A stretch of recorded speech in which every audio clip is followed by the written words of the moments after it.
You need to see him in order to really understand and appreciate him. That's why I said look him up. Okay, sorry, Maddie. No, I'm trying to do it as a friend to you. We're all on the same team. Right. I know that. We're all on the same team. Of course. The morning show team.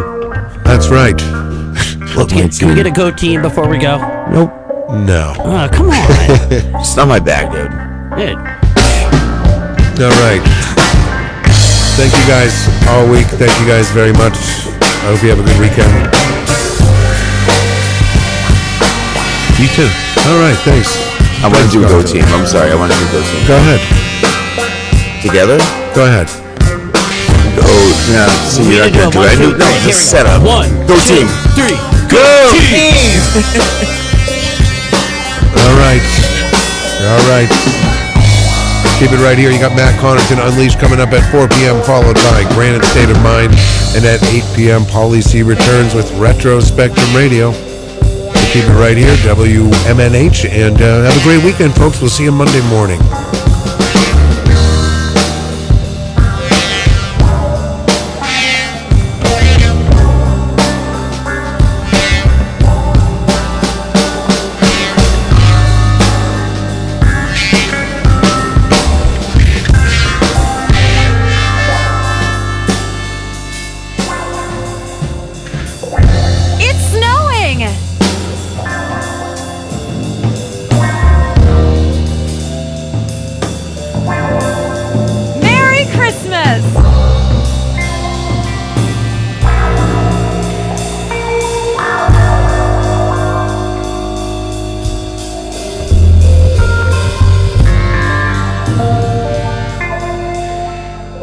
Why don't you make like a tree and get out of here?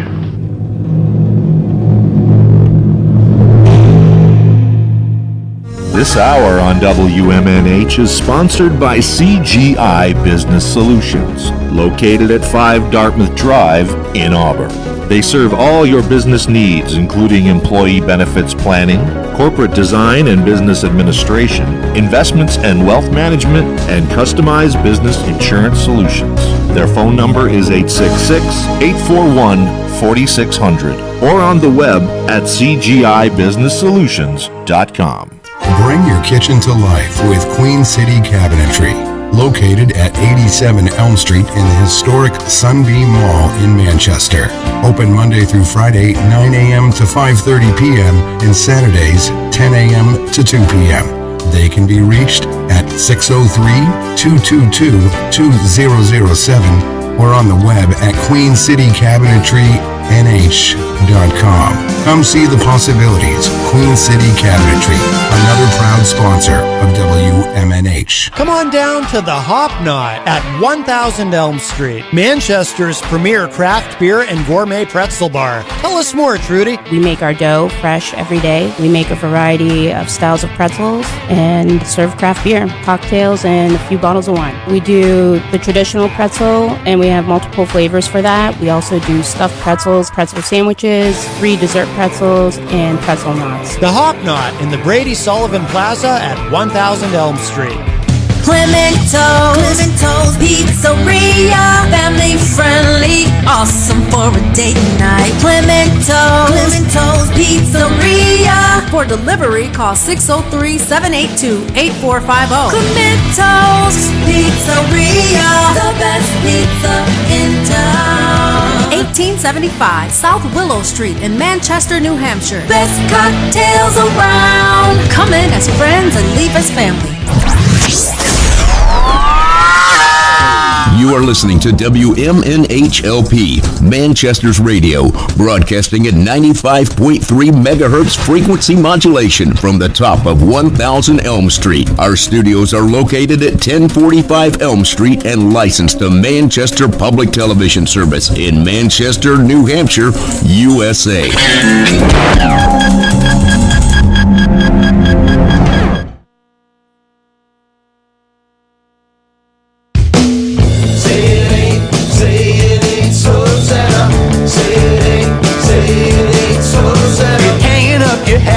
You're putting away your reindeer. Say it ain't so sad. You're going to the fridge, you're getting yourself a beer. Say it ain't so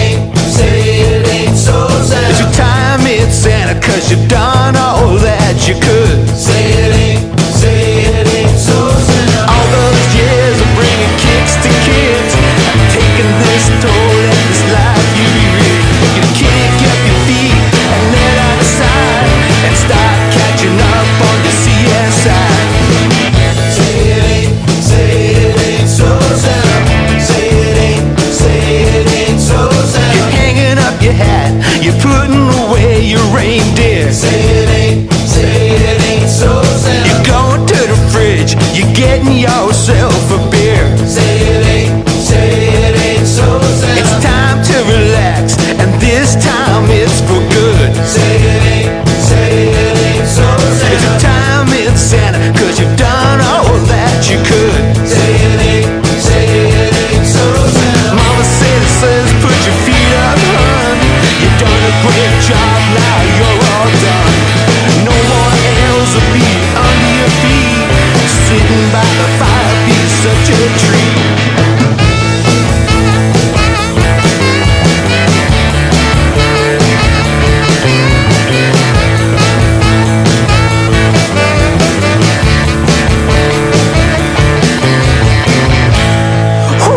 Kids, they be crying, and they swear that they're dying, 'cause Santa won't be high flying, just as chair be occupying. Say it ain't so Santa. Say it ain't so Santa. Say it ain't so Santa. Say it ain't so Santa.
I got hairy legs that turn blonde in the sun. Come rub my legs from the morning until the day's done. I got hairy legs. Yeah, that's right. You heard what I said. I got hairy legs. Yeah, man. Watch the hair come back up again. I'm the guy with the best chance to win. And Corn Pop was a bad dude, and he ran a bunch of bad boys, a bad crew. I really was the only white guy that really knew. He said, I'll meet you outside, and I said, what am I gonna do? Corn Pop was waiting for three guys with razor blades. Yeah, so I walked out with a 6-foot length chain. I said, I apologize. He said, okay. My heart began to beat again. Corn Pop, he can't stop. Corn Pop, he won't stop. Yeah, Corn Pop, he can't stop. Corn Pop, he won't stop. A billionaire who calls women whore-faced lesbians. You could release women from those agreements immediately. Maybe they didn't like the joke I told. Are you willing to release them? Release them. These agreements were made consensually. I got hairy legs that turn blonde in the sun. Come rub my legs from the morning until the day's done. I got hairy legs. Yeah, that's right. You heard what I said. I got hairy legs. Yeah, man. Watch the hair come back up again. I'm the guy with the best chance to win. I was a pretty darn good lifeguard. I learned a lot. Been down in Mayfield with my grandpa. We used to play basketball with Corn Pop, and he sank every single shot. Corn Pop, he can't stop. Corn Pop, he won't stop. Yeah, Corn Pop, he sank every shot. Corn Pop, he won't stop. I got hairy legs that turn blonde in the sun. In the sun, don't rub my legs from the morning until the day's done. Till the day's done. I got hairy legs. Yeah, that's right. You heard what I said. You heard what I said. I got hairy legs. Yeah, man. Watch the hair come back up again. I'm the guy with the best chance to win. I got hairy legs.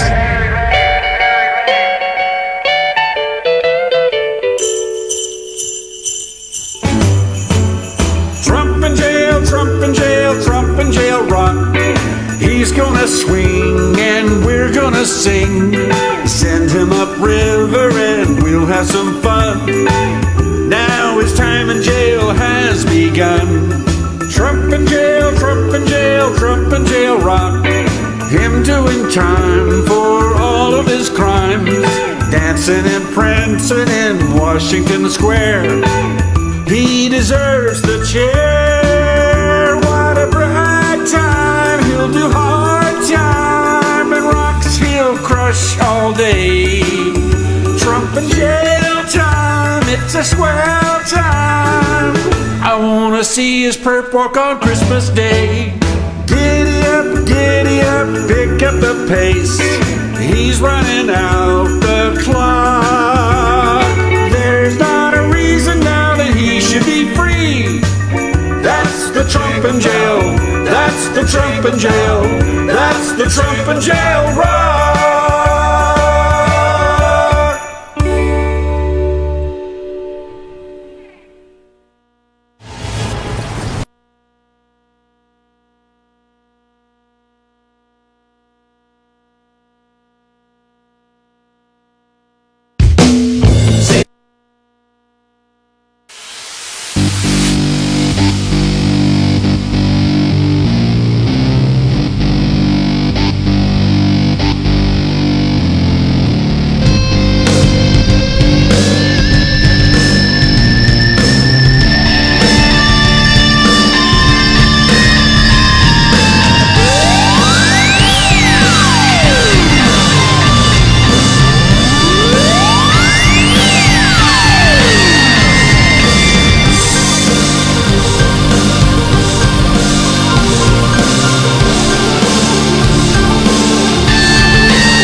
Everybody, welcome. Happy Friday. It's that time again. Matt Connerton Unleashed, and we are live from the studios of WMNH 95.3 FM in glorious downtown Manchester, New Hampshire, although it's very snowy. It's a wintry mix, as they say. Also on Comcast 97 if you're in Manchester. And hello to all of our online listeners across the nation and around the globe. You can go to my website, mattconnerton.com, for all of your live streaming options, social media links, contact info, show archives, etc., etc.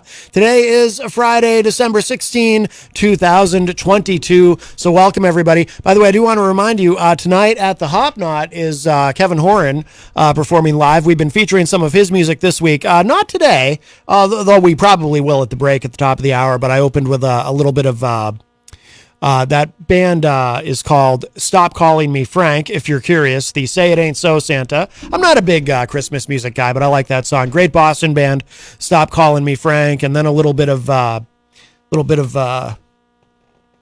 let's see, who does the the Gregory Brothers do the Hairy Legs, and then Rocky Mountain Mike, whose music I haven't featured on the show in a long time, but he does a lot of political song parodies. He did the parody of Jailhouse Rock, Jingle Bell Rock. I don't know why I'm thinking about Elvis all of a sudden. Jingle Bell Rock. That's Rocky Mountain Mike who does those. And I was just going to play that. And then I thought, well, I'll balance it out with something that picks on Biden too. So no one can say, Matt, you're not being fair. But that Rocky Mountain Mike song is new from a couple of days ago, because apparently, and we might get into this later, but just briefly, the reason that is prescient is because Trump is expected to be one of the criminal referrals from the January 6th committee to the Department of Justice, as they, I think we'll know that on Monday, actually, as they conclude, because, of course, next term of Congress, they won't have an opportunity to continue that committee, obviously, with Republicans in control. So this is it. But there's, it sounds like they are going to be recommending that the Department of Justice prosecute Donald Trump. So we shall see. Interesting times, that's for sure. But we can talk about all kinds of things today. 603-250-6007 is a number if you'd like to call in. 603-250-6007. You can also text me at 617-917-4476. Tweet me at Matt Connerton. We're definitely going to talk about Twitter, by the way. So tweet me while you still can, because I'm telling you, Twitter could go away, vanish into the ether at any moment, and then no more Twitter. It could happen. But we'll talk about there's some developments with Twitter today. So if you do want to tweet me at Matt Connerton, but hurry up before it goes away. You can also email me, matt@mattconnerton.com. And of course, you can interact and opine in the Facebook live chat. We have a busy Facebook live chat already. So we'll say hello to everybody in there in just a moment. But the best thing to do so that we can hear and enjoy your dulcet tones is to give us a call at 603-250-6007. A couple other quick programming notes, because it is Friday.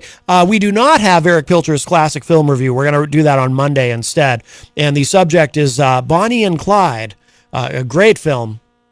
I remember watching that many years ago and really enjoying it with Warren Beatty and Faye Dunaway. If you haven't seen it, it's really good. But you'll probably want to see it after hearing Eric's review, so that will be on Monday. Also, tonight, of course, right here at WMNH 95.3 FM. Fridays are very busy here. We have this program, and then immediately after this from 6 to 7 p.m., we have Granite State of Mind, hosted by the great Rob Azevedo and his co-host Paulie Stone. And I have no idea what they have planned for tonight's program, but I'm sure we'll find out when they pop in. They usually arrive a little bit early, and they sit in with us, and we hang out and chit-chat and find out what they have coming up on the show. And then, coming up tonight from 8 to 11 p.m., it is the return. Last Friday we were off. It is the return of Retro Spectrum Radio with Paulie C. I did see Paul in the Facebook live chat, but we will be live tonight, as we are Friday nights, from 8 to 11 p.m. And here's what Paul had put on social media regarding tonight's show. This Friday night, it's the return of Retro Spectrum Radio. We'll be hanging our stockings and banging our heads as we present an evening of classic Christmas songs a la rock and heavy metal. The perfect cure for your holiday headache. Local artist Gonzo will be hanging and banging with us as he hosts a special holiday game that only Gonzo can create. So hang your stockings and say your prayers, because Retro Spectrum Radio will be back Friday night, tonight, 8 p.m. Eastern. Listen worldwide at WMNHradio.org. Or you can follow and chat on Facebook on the Retro Spectrum Radio with Paulie C Facebook page. And by the way, Paul usually mutes Facebook during the show. Otherwise, because it's obviously a lot of copyrighted content during Paul's program, so Facebook doesn't give us a hard time. What we suggest is, if you are, well, of course, if you're local here in Manchester, you can always listen on your FM radio at 95.3. But if you're listening from anywhere else and you can't get us on the radio, what we recommend is stream the show at WMNHradio.org. Just go there, click listen live. You can stream the audio uninterrupted, but also log into the Retro Spectrum Radio Facebook page on Facebook so you can participate in the chat room. We do love to have an active chat, and the chat room has been getting very, very active lately on that show, which is a lot of fun. We like to be able to hang out with you guys in the Facebook chat during the program. So stream us at WMNHradio.org, but hang out with us on Facebook during the show. So that is tonight from 8 to 11 p.m. Really looking forward to that. And by the way, it's that will be Gonzo's inaugural appearance on Retro Spectrum Radio. He has never been on that particular program. And I believe our friend Easy G is on the line. Hello. Hey, I tried to call this morning, but couldn't get through because Shannon kept calling. Oh, really? Well, anyways, Are you beefing? You beefing with Shannon? Y'all got beef? I wanted to call up because he heard some good news that Katie and Tom are engaged. So I want to say congratulations. Oh, you know what? I meant to mention that. Was it yesterday or the day before I saw that? I just didn't get to it. Yes, congratulations. Today, so. Well, I saw it on Facebook a couple days ago, I think. Congratulations to Katie from the morning show and Tom. They are engaged. Yes, very nice. I thought was she going to be on the show coming up, or has she already been on the show with her father? On Retro Spectrum Radio? Or is that next week? She's been on a couple of times, but not with her dad. And I know that Paul had said that he wants to get them both on, and they can play live, just like they've done on the morning show, because he's also a very talented musician. Oh, you know what? I just remembered. You know what you might be thinking of, Eric, is last Friday. Was it last Friday? They were on Granite State of Mind together. Oh, okay. I didn't catch that one, no. Yes. Oh, and Paul has confirmed in the chat room she will be on next Friday night with her dad. Yes. So that will be next week. The year. Yes, absolutely. That'll be very nice. And she'll be able to show everybody her ring. Yes. That'll be nice as well. That's always exciting. Yeah, so that's great. That's great news. This time of year, the festive Christmas time. Yeah, you were married once. I know I was. Now, that's always happy news. Now, to hear that. Now, when you were married, did you get your betrothed? Is it betrothed? A ring? Or did you just? So, yeah. Or did you just kind of say, "Hey, what do you say? You want to get married?" Yeah, the crazy girl said yes. So. But did you get her an actual ring? I did it. If I remember the story right. Yeah. Anyways, I just wanted to. It was jingling. If I didn't know, congratulations to Katie and Tom. If I didn't know better, I'd say, all right, bye-bye. Boy, I'll tell you what. If I didn't know better, I would say that Easy G does not like talking about his marriage. I was trying to play the Easy Does It sound. I need to reboot this computer. Boy, you should have known by now. Easy does it. There we go. Yeah, if you were listening live, I had a little bit of a technical problem here. I'm going to reboot this. It's okay. I can get by without this computer for a few minutes. So I will do that. I like to be quick with the audio. Can't be quick with the audio when things aren't working, but technology will fail us on occasion. That's okay. I just give it a reboot. It will be good as new, but that does open up a line for you, 603-250-6007, 603-250-6007. Yes, congratulations to Katie and Tom. Tom Myers is his name, and it's funny because whenever I see that on Facebook, it always throws me a little bit because Tom Myers is probably a very common name. I'm sure there's a million guys named Tom Myers, but I happen to do some work professionally with someone named Tom Myers, a different Tom Myers. So it always throws me when I see that. I'm the executive producer on a podcast called Tom Myers versus the Rest of the World, and we run it on the streaming platform that I operate. So whenever I see that, it always throws me a little bit. Oh, that's right. I have to log in to this computer now. Uh-oh. That's not good. Oh, wait a minute. Maybe it's working. Oh, no. That did not work. What is going on here? Oh, here we go. I got it. Okay. I'm having all kinds of problems today. That's all right.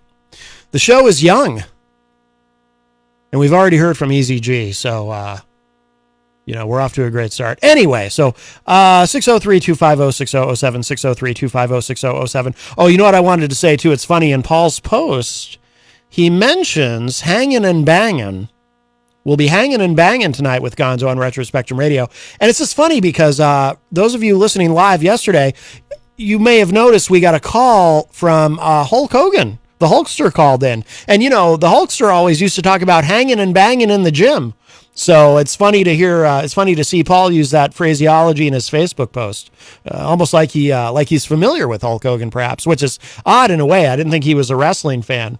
He also mentioned saying your prayers, but he did not mention taking your vitamins in the Facebook post. So let's see. Get this booted back up here. All right, I think we're good. We should say hello to everybody in the Facebook live chat before we get into anything, because we do have a very busy Facebook live chat room. I always enjoy saying his name. Of course, we know him as Fredo, but I like saying his full name as it is on Facebook. Alfredo Enrique Benavides joins us in the Facebook live chat and says, yo, yo, yo. Nick Murdoch says 420 bonus points to Alfredo Enrique Benavides. Yes, and Fredo answered that in the affirmative. He appreciates that. Our friend Jason Fedderson joins us. Hello.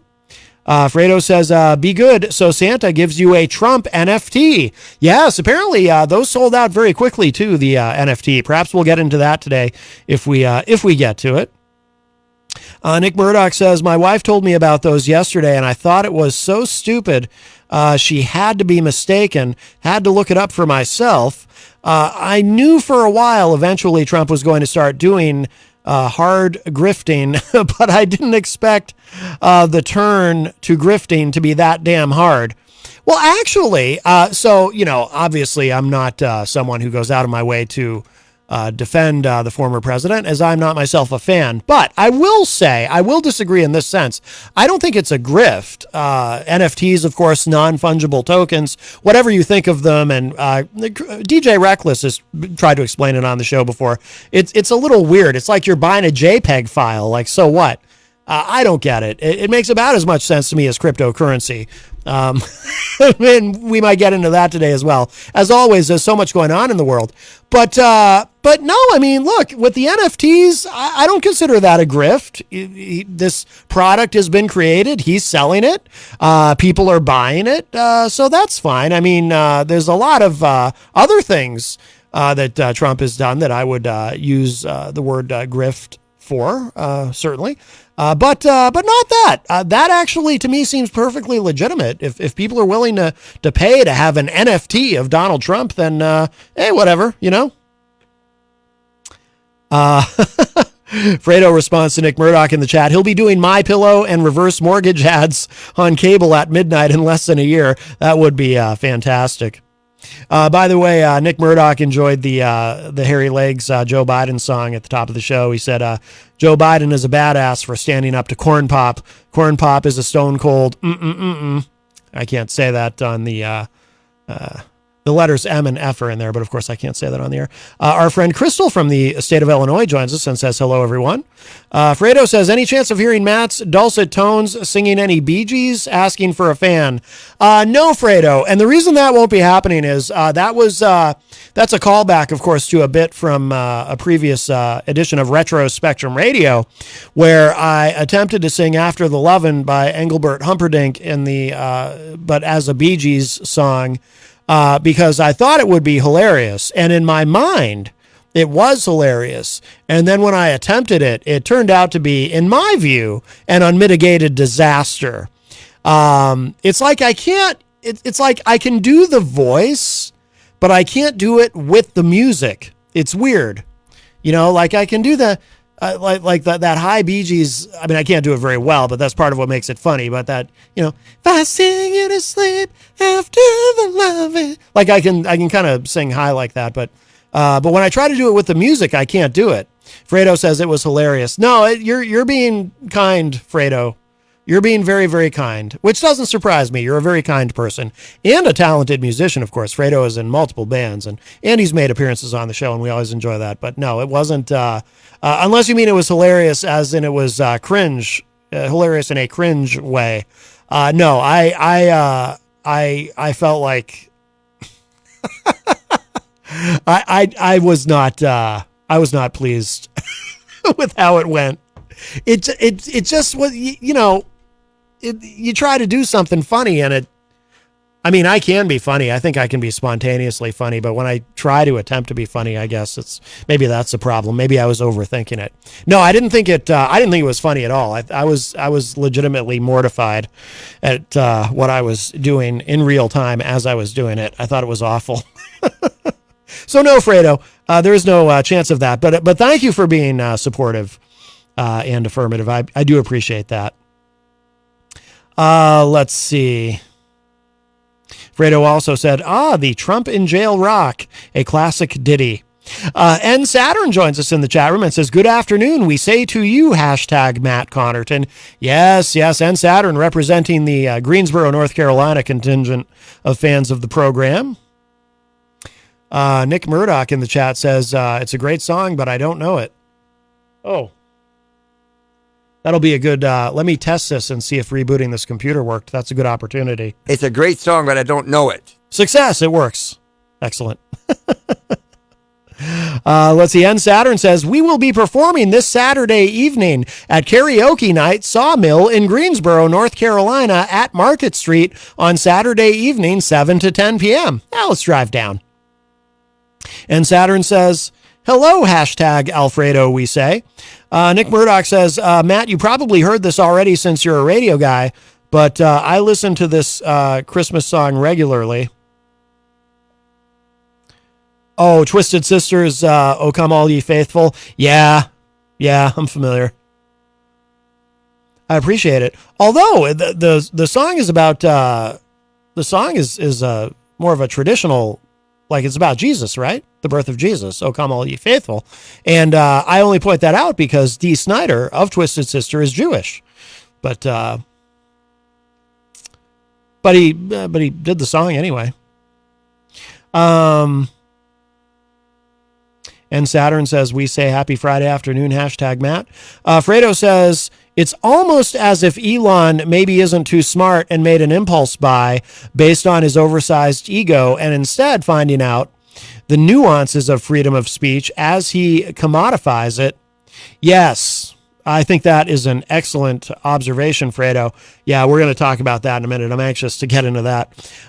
Mike from Queen City Cabinetry in the historic Sunbeam Mall, of course, named for the vaunted General Sunbeam, the greatest military mind since sliced bread. Mike joins us in the Facebook live chat. You can bring your kitchen to life with Queen City Cabinetry, one of our great sponsors here at WMNH 95.3. Jenny, of course, is in the chat and says, Shalom, peeps.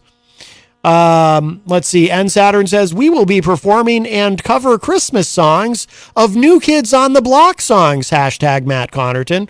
Oh, I used to, I'll tell you what, the New Kids, when I was a kid, this is true, actually. I'm not saying this to be funny. The first time I heard The Right Stuff, the first time I heard that song when I was a kid, I actually did like it. I did enjoy it.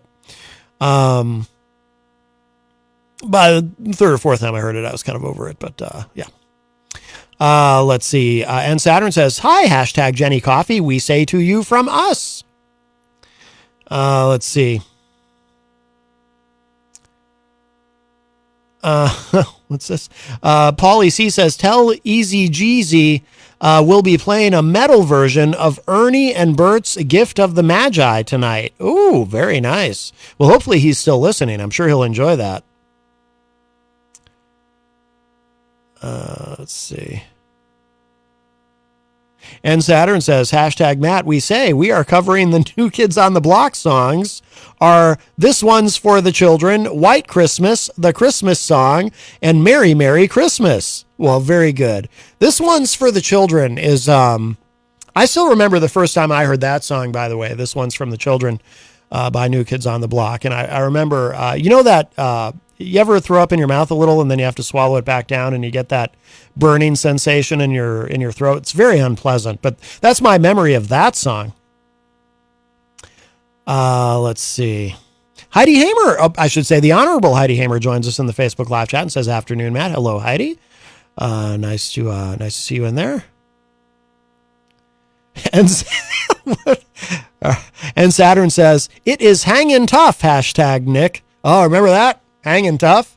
Yeah, they were hanging tough, those New Kids. You might have thought that you could mess with them, like if you were to run into them somewhere, you could take them in a fight or whatever. But what you didn't realize, of course, until you heard that song is, oh, no. They're rough and tough. That's right. Heidi Hamer says, can you let me know Eric's mailing address so I can send him a holiday card? I have no idea Eric's mailing address, Heidi. I'm sorry. Let's see. Nick says regarding the Trump's NFT, well, sure, I'll concede it's legit. I'm sorry. Yes, it's legit, but I'd argue that NFTs are a grift regardless of the seller. Fair enough. Fair point. Yes. Chris Rose joins us in the chat room from the Commonwealth of Massachusetts. Hello, Chris. Very good. Very good. All right. 603-250-6007 is the number to call. 603-250-6007. We should actually, you know what I want to do? I do want to get into the Twitter and Elon Musk banning journalists, but there's something first that I want to do just, and this won't take long probably. But yesterday in the chat room, I believe it was our friend Crystal from the state of Illinois asked me a question. And I actually had this already pulled up, but I had to reboot the computer. So I just got to find this again quickly on the YouTube. Crystal had asked me if I had seen, there's this organization of progressive Democrats. I first learned about them because I got a text message about them on my phone, from them on my phone, called Don't Run Joe. And what they are trying to do is they want to... essentially, they're campaigning against Joe Biden running for a second term. Now, it's all but certain that he is going to run for a second term. But one thing that I, and even those who are different from me politically, ideologically, seem to agree on is it would probably be best if both Donald Trump and Joe Biden maybe call it a day. And again, not to be ageist, but... Joe Biden seems a little, he's, I think he did a good job handling the pandemic, and I'm good. I think we need an infusion of youth. Like I always say, how about a young 65-year-old whippersnapper to get in there and, the man is 80 years old. And listen, I would not, it really has nothing to do with age, to be honest with you. I've met 20-year-olds who seem cognitively impaired, okay? But President Biden, I think he just, he has some rough moments. Of course, he's always been gaffe prone. So you can never actually be sure. Is he having a senior moment or is he having a Biden moment when things go awry with him, when he's speaking and he mispronounces things, or, he does have a stutter, which we only learned a couple of years ago, actually. But I would be happy to see both he and Trump just kind of ride off into the sunset. And I think on the Republican side, Ron DeSantis has a lot of energy behind him. On the Democratic side, I'm not sure.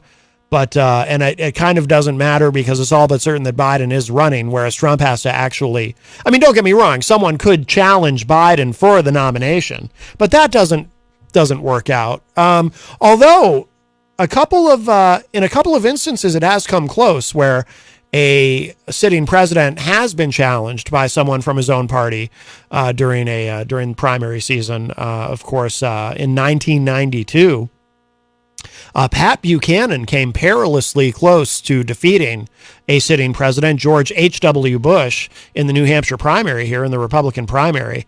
In fact, I think it was a statistical tie. I think it was about 50-50. Let's see, of course, in 1980, Ted Kennedy challenged a sitting president, Jimmy Carter, for the Democratic nomination. And I don't know if he was necessarily a huge threat, and I'm too young to remember in any really great detail, although I do have very vague and fuzzy memories of Ted Kennedy's speech at the Democratic convention. I actually do. I was pretty young, but I actually do remember it, where he gave his concession speech to President Carter. Or he was conceding to President Carter as far as, the nomination. So legitimate challenges do happen, but they don't succeed, not at that level. So, but someone could emerge and challenge President Biden. But what I'm curious to hear is, so our friend Crystal had asked me if I had seen this ad, and I have not. But the ad is titled, I found it on YouTube, it's titled, a message from, at least I assume this is the only one that I saw. Actually, let me just check the search here and just make sure there's not another one. No, it looks like this must be it. A message from New Hampshire voters, don't run Joe. I'm just curious to see this. And again, my understanding is these are progressive liberal Democrats who probably feel See, I don't know. I haven't seen the ad yet. I wanted to save it for the show so I can react to it live, but I'm assuming that this is probably doesn't have much to do with his age, nearly as much as it does its politics, because Joe Biden obviously is not a progressive. He is a, as he calls himself, a mainstream Democrat. Certainly no one's idea of a left-wing radical. I mean, there are some on the right who will tell you that Joe Biden is a left-wing radical, but I would say certainly not. And I don't know too many actual left-wing radicals who would call Joe Biden a left-wing radical, that's for sure. So I'm assuming that basically they're sort of, I don't know if attacking him, but sort of trying to cajole him into not running, but doing so from his left flank. So let's see. It can't be about ageism, right? Because if they don't want Joe, they'd probably love to have Bernie, and Bernie's even older than Joe. If you want an actual progressive liberal, although Bernie technically isn't a Democrat, he's an independent, but he's he caucuses with the Democrats, of course. But if that's what you want, is someone to the left of Biden, you might want Bernie. And Bernie, by the way, see, again, it really isn't about age, because Bernie is even older than Biden. But the criticisms that we have of Biden, where he just doesn't seem like he has the energy for this, I would not say that about Bernie Sanders, because Bernie Sanders is a force of nature. Even now I see him in videos. I hear his audio when he's being interviewed on a radio show, when I listen in the car, whatever it is. And he still sounds like he always did. He sounds strong and vital and energetic. You could never say, Trump likes to call Biden Sleepy Joe. You could never say that about Bernie. There is no Sleepy Bernie. He's a force of nature. So I don't know. All right, let's listen to the ad. It's about a minute long, and let's see. And again, I did not pre-screen this. I assume there's no swears in it. I don't know why there would be. I think it's fair to assume that there's not. But let's see what this says. It's absolutely critical that we don't allow a Republican to win the White House in 2024. I'm concerned with Joe Biden's low polling. With his low popularity, it's way too much of a gamble. If he runs, the election is at serious risk. Joe Biden representing the status quo in 2024 simply won't cut it. We can't afford to risk the White House to a Republican who could defeat status quo Joe. The threat of the GOP has become all too obvious. The stakes could not be higher. Let me stop there. So we'll play the rest of it, but I just want to comment on what we have here so far. So basically, I'm backing up a little bit. Actually, here, let me back up to this part. Let's take this a piece at a time, because there's a little bit of a mixed message here that I'm getting. And it's fine. I mean, not everyone who doesn't, you might not want him to run for a variety of reasons, right? So it's maybe I shouldn't characterize it as a mixed message, but it seems like they're coming at this from more than one angle. All right, I back this up. Let's take this piece by piece. It's absolutely critical that we don't allow a Republican to win the White House in 2024. Now, let me stop there. Biden, if the Republican nominee is Trump, Biden beat him once. So there's a good chance he'd beat him again. But that's no guarantee, right? So are they saying that they don't think he can beat Trump again? Or are they saying, what if it's not Trump? Because that is a legitimate concern for Democrats. What if it's not Trump? I mean, the conventional wisdom, from what I've been able to glean, is Biden and company would like the nominee to be Trump because Biden already beat him once, so they figure he can beat him again. But imagine 80-year-old Joe Biden versus 44-year-old Ron DeSantis. What's going to happen on that debate stage?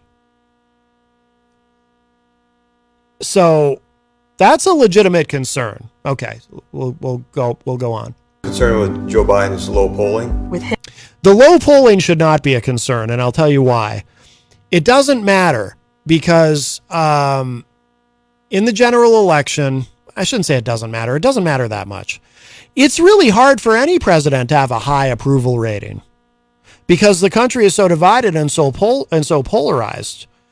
It really is as simple. This sounds reductive, but I don't think it is really. If you have a Democrat as president, Democrats are going to find him favorable, Republicans are going to find him unfavorable. And the vice versa is also true if you have a Republican who's president, right? Now, there will inevitably be some crossover, right? There will be some Republicans who like the job the Democrat president is doing, and some Democrats who don't like the job that he's doing. And again, the vice versa is also true if you have a Republican president. But I don't know that a low poll number in and of itself, especially when it can change so quickly. For example, a high poll number can nosedive pretty fast, depending on what the economy does. So much of it depends on the economy. And the greatest example of that we've ever seen is when George H.W. Bush was president after the first Gulf War. George H.W. Bush, by this metric, is actually the most popular president in American history. And you might think that sounds strange, because how is that possible? He couldn't even win a second term. How can he have been the most popular president in American history, George H.W. Bush? I'll tell you how. He had the highest recorded approval rating of any president. He had a 90% approval rating after the first Gulf War. And I remember talking to friends about it, friends of mine who are also interested in politics. And our consensus in my peer group was, he's unbeatable. You know, he has no chance of losing a second term. He's got a 90% approval rating after the overwhelming success of the first Gulf War, where we went in, where he sent troops in to kick Saddam Hussein of Iraq out of Kuwait, kicked him out. And it was very successful. It was very quick. Minimal loss of life. It was a spectacular success. He had a 90% approval rating. Then the economy fell off a cliff, and so did his approval rating. I don't know that approval ratings in and of themselves matter that much. But that's, you can argue that, but all right. His low popularity is way too much of a gamble. If he runs, the election is at serious risk. Joe Biden, representing the status quo in 2024, simply won't cut it. Now, she's the first one in the ad, I think, who's coming at it from the way that I was expecting, because these are progressive Democrats in this organization, right? She's saying protecting the status quo, because if you're I shouldn't paint with too broad a brush, but generally speaking, at least in media and some of the podcasts that I occasionally listen to and whatnot, generally speaking, if you are a far left, I wonder if Fredo would agree with me on this, because Fredo, he says he's pretty far left. Generally speaking, if you are a far left progressive, your view of somebody like Joe Biden is really not much different than you would view a Republican. You tend to view mainstream Democrats, or Main Street Democrat, as I think Biden likes to call himself, as as effectively Republican light, right? So versus someone like, say, Bernie, who would be considered more, he's a self-avowed socialist and so forth. So it seems like, so that's at least one person in this ad so far is coming at it from that vantage point. Joe Biden is protecting the status quo. But that puts that individual in the ad, in a certain sense, at odds with the others, because if you really want to win, well, here's the thing. If you want to win the primary, what happens in both parties? When you're trying to win your primaries to get to the nomination, you have to appeal to your base. With both Republicans and Democrats, you have to appeal to the base, but then when it comes time for the general election, you have to appeal to a wider array of people. So you want to keep the energy and enthusiasm of the base, but you also want to be able to appeal to the mainstream, to independents, right? You have to grab independents. Democrats are going to vote for the Democrat. Republicans are going to vote for the Republican. It's independents who you really have to appeal to.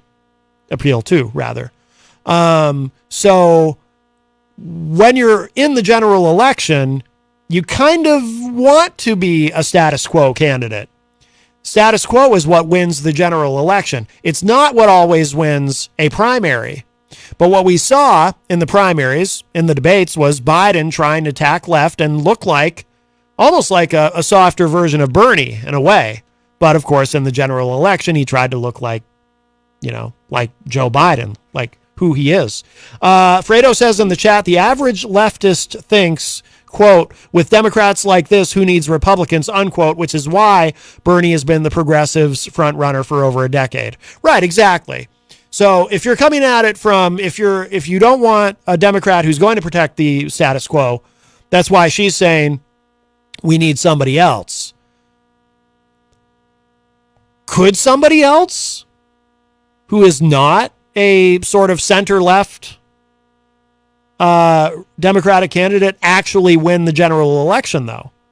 I don't know. I do think it's possible. Yeah, there are a lot of people who've said, and I've speculated about it myself, that Bernie would have actually been a stronger candidate in 2020 than Biden. Or actually, no, I'm sorry. Well, we have talked about that, but more so we've talked about 2016. A lot of people speculated that if Bernie had been the nominee in 2016 instead of Hillary, Bernie would have won. Hillary did win the popular vote by 3 million people, but some people think that Bernie would have beaten Trump. And some people also think that that's complete madness and it's preposterous to even think such a thing. We'll never know. Somewhere in an alternate universe that happened maybe, but we'll never know. But that's what this person thinks. Biden protects the status quo, which he does, of course. We can't afford to risk the White House to a Republican who could defeat status quo Joe. The threat of the GOP has become all too obvious. The stakes could not be higher. Our ideas are way more popular than Joe Biden is. Joe Biden. What does that mean? Our ideas are way more popular than Joe Biden is? I don't know how you quantify that. Well, yes. Oh, well, actually, you can quantify it, can't you? Now that I'm thinking about it, if you take an idea, if you take a policy position and you look at polling data for it, and it polls well, and it polls better than Joe Biden, then I guess your idea is more popular than Joe Biden. So yeah, that does make sense now that I think it through. As, of course, this is on YouTube, so as that is playing, there's a picture on the screen that shows 538, an article from 538.com that shows Biden's approval rating 12% underwater with voters. Fredo says in the chat room, Bernie would have beaten Trump for sure. Clinton had so much vitriol against her, if you recall. Yes, of course. Scott Robinson says, I totally agree with that. Bernie could have won. Yeah, I don't know. It would have been interesting. All right, let's check out a little more of this ad here. We're about halfway through. Biden is. Joe Biden running undermines the Democratic Party's chances in 2024. Yeah, well, like I have said, I think it should be somebody younger and more energetic with younger ideas and so forth. But that doesn't mean that Biden, if Biden were to make a decision, because, he hasn't announced yet. It's all but certain that he's going to run, but he hasn't officially announced yet. I think he has said that he'll make an official announcement after the holidays, if I'm not mistaken. But if Biden were to announce that he's not running for a second term, what happens then? See, Biden saying he's not going to run, well, there's two immediate problems. One is, and it would be fascinating to see how they maneuver through this. One obvious problem is he immediately becomes a lame duck president at that point. But the other problem is who then becomes the front runner. The obvious choice, just according to tradition, would be Kamala Harris, because she's Biden's Veep. Now, Kamala Harris, there's some antipathy toward her, though. Some people don't like her. Some of that I think is a little misplaced and overblown, and some of it I kind of understand. She does have a weird habit of laughing in inappropriate moments, and it's very strange. That is bizarre. But I don't see her doing a whole lot to feather her nest as far as eventually becoming at some point in the future, be it in 2024 or in 2028. As far as eventually becoming a nominee, Democratic nominee. So then what happens? So then the party has to figure out, do they go with her? She's next in line in theory, right? Or is it somebody else? There always seems to be a lot of energy around Pete Buttigieg. So maybe he would be the guy. I don't know. It would probably be Kamala, and they, whatever whatever bad feelings there are toward her, whatever misgivings people have, those can be overcome. Fredo kind of had the same thought. He said, who though? Harris, Buttigieg, or Gavin Newsom? Gavin Newsom would be probably a great choice, of course, the governor of California. And there is speculation that he wants to run, if not in 2024, certainly in 2028. I can see that. He'd be a strong candidate. All right, let's go on. There's no question that we have a climate emergency. It's a question of willingness to do something about it. It's not the time for half measures. All Americans need universal health care now. Yeah, funny, we were talking about that just a couple days ago on the show, and I agree. I've gone all the way with that position in my mind. I'm ready for socialized medicine. Let's do it. Fredo says, I don't know, man. Newsom has the star power. He's been dominant in California for so long. Yeah. There's no room to compromise when our abortion rights are on the line. We can't afford to lose. Don't run, Joe. Don't run, Joe. Don't run, Joe. Don't run, Joe. Yeah, that's the ad. There's nothing there about age or energy or cognition. Nothing. Okay. Just a lot of dissatisfaction, but it sounds like overall the crux of the ad is he's not liberal enough. He's too moderate, too mainstream.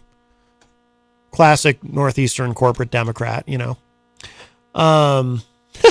Nick Murdoch says, Comrade Maddie C with the socialized medicine. Tell you, I'm ready for it. Scott Robinson says Kamala equals yuck. Yeah, a lot of people not fond of her. I mean, like I said, she's had some very strange moments.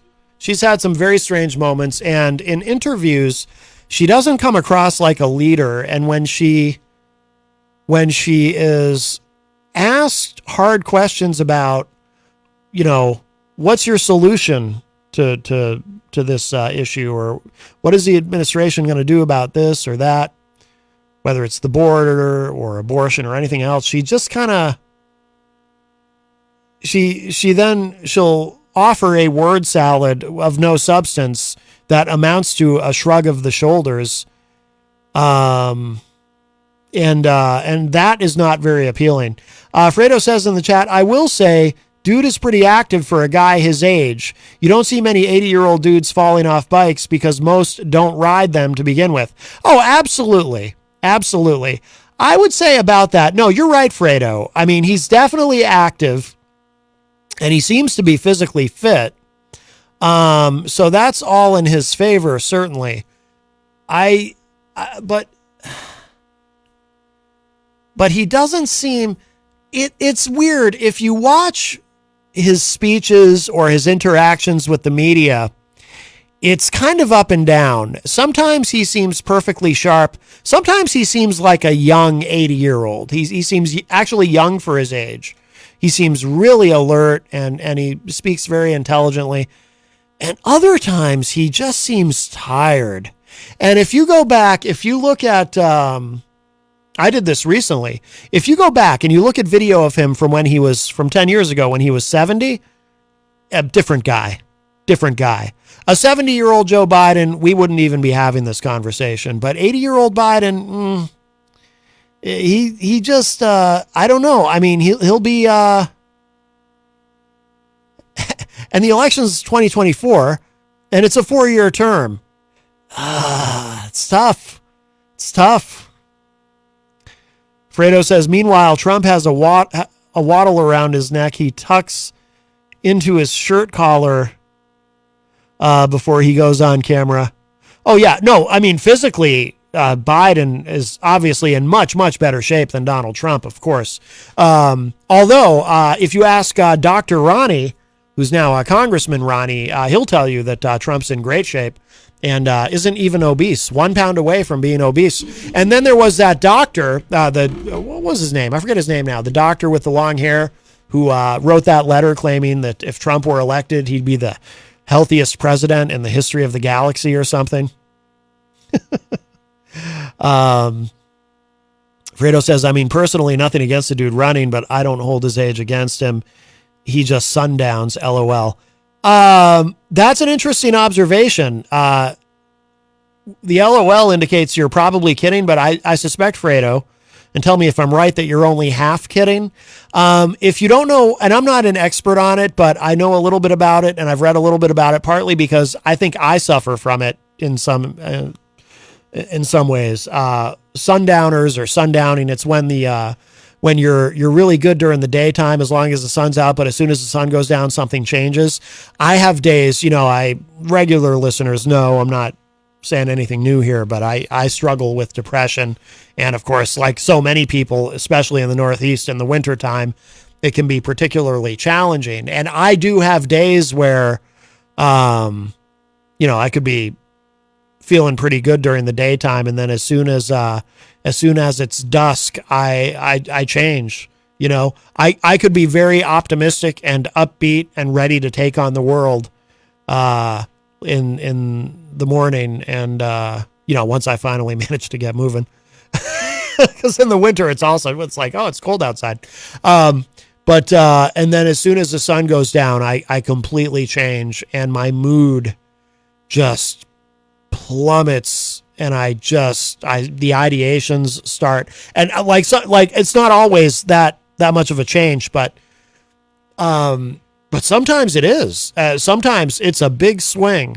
Anyway, that's what that refers to. Fredo says totally half kidding, but yeah, I mean, Biden might be vulnerable to that, and actually, I think probably a lot of people are vulnerable to that in ways that they might not even realize. Certainly, Crystal says Trump equals body by McDonald's.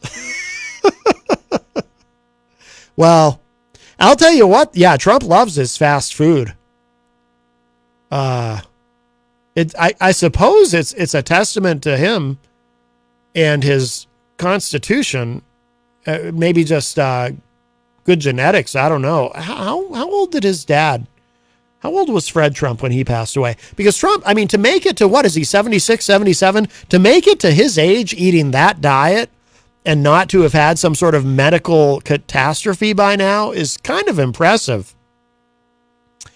They say that about George Burns. Remember, younger people have no idea, but George Burns, a comedian, he, smoked like a chimney and drank like a fish, and he lived to, did he make it to 100? You just never know. So we'll see. But as far as Kamala Harris, so I understand why people don't maybe see what they would have liked to have seen in her as vice president. So some of the criticism I think is fair. The criticism of her that I'm not quite on board with is when I hear people talk about, well, you don't see much of her. She's kind of invisible. She's in the background. Why isn't she more in the foreground? This and that. That I don't hold against her, because that just seems to happen with every vice president. It's a weird thing, because sometimes we have vice presidents who you think are going to be more in the foreground than they are, but they always fade into the background. You almost forget about them. They become part of the scenery. It's weird. In some cases, it's weird. In some cases, it's understandable. Like when Dan Quayle was vice president. Yeah, they wanted him in the background. We have a call. Hi, welcome to Matt Connerton Unleashed. Who's this? Hey, Matt, it's Scott Robinson. Hey, Scott. How you doing? Good. Hey, I don't know if you've gone over this yet, but I have some, my birthday / Christmas is coming up, and I was wondering if anybody wants to buy me a Trump, what is it, a video? An NFT. Yes, I am willing to take one. I'd like to have one with a laser shoot out of his eyes. Ooh, that'd be fun. I don't think they're real lasers, though. I mean, that would be cool if like there were actual lasers and then you could aim them at stuff. That'd be fun. I would even enjoy that. Yeah, I mean, only $99. You can have that on your computer for as long as you want. Ooh. It's a great deal. And everybody should have one. And very patriotic. Yes. You're a true patriot if you have a Trump avatar on your computer. Absolutely. That's exciting. I think they're sold out, though. I think they did. And by the way, I'm not saying that to be funny. I think they did sell out in one day. Well, how do you sell out of a computer program? Well, the thing is, Scott, I think that kind of goes to what Nick Murdoch was saying about NFTs being kind of a grift. Yeah. Oh, yeah. Yeah. What a disaster that is. All right, Matt, you have a great week. All right, Scott. Thank you, man. Thanks for the weekend, call. I should say. Weekend. Have a great weekend. I got you. You too, man. Right, Take care. Bye-bye. All right, that was our friend Scott Robinson. Yeah, just to finish my thought on Kamala Harris, and then we'll get to a break. But yeah, by the way, I'm serious. I think the NFTs, the Trump NFTs did sell out in one day. Oh, Crystal says Fred Trump was 93 when he died, according to Google. Okay. Yeah, so genetically, well, that bodes well for Donald Trump then, if his dad was 93. And maybe that's why Trump feels he can eat the diet that he does without it killing him. But, you know, historically, vice presidents, if you think back, I mean, I can't think of, in my lifetime, I can't think of a single vice president who's really been in the foreground. They always fade into the back, even if you don't think they necessarily will. For example, Reagan, you know, you would have thought maybe George H.W. Bush would have been more visible over the course of the Reagan presidency, but I think Reagan cast a large and long shadow. And George H.W. Bush, of course, he was very qualified for the job, having been in Congress and having been head of the CIA, and he was certainly qualified. But you didn't see much of him until it was time for him to run for president. Bill Clinton, I remember Al Gore was very visible, of course, during the campaign. And it's funny, I had a conversation with my dad. I doubt my dad remembers this because it was just, he had made a comment one day. It was just a kind of a throwaway comment. We were talking about politics because, that's what we talk about. And I think he's a big part of the reason I got interested in such a young age. But I remember my dad making a comment to me, and 92 was the first election that I was eligible to vote in. My dad made a comment to me. He said that he thought they should flip the ticket and that Gore would be a better presidential candidate and Clinton should be the VP. I don't remember what his reasoning was, but he just liked Al Gore better, I think, and thought he was more qualified. But during the campaign, I remember they stressed that, look, Al Gore is also very qualified for the presidency, and he will be very visible, very active in the administration. And then for 8 years, you barely saw the guy. He faded into the background. Didn't see that much of him. I seem to remember they had to use him to break ties, if there was a tied vote in the Senate. But other than that, you didn't see much of the guy. And then when he did run for president, you didn't see much of Bill Clinton, actually, because Gore didn't want much to do with him, which people thought was a mistake. George W. Bush, of course, Dick Cheney, I remember they were talking about Dick Cheney because he was so qualified that he would almost be a co-president. I remember that actually being the narrative from the Republicans. Oh, Cheney's going to be like a co-president. He probably was the most visible, at least in my lifetime that I can remember, of any vice president. And people used to speculate, too, that it was actually Dick Cheney running all the foreign policy and Bush was really just his puppet. But he wasn't that visible, but you'd see him on the Sunday morning talk shows and whatnot. During Obama's presidency, you really didn't see much of Joe Biden. Again, Biden clearly, between the two of them, Biden obviously much more qualified in terms of experience for the presidency. Obama was a one-term senator.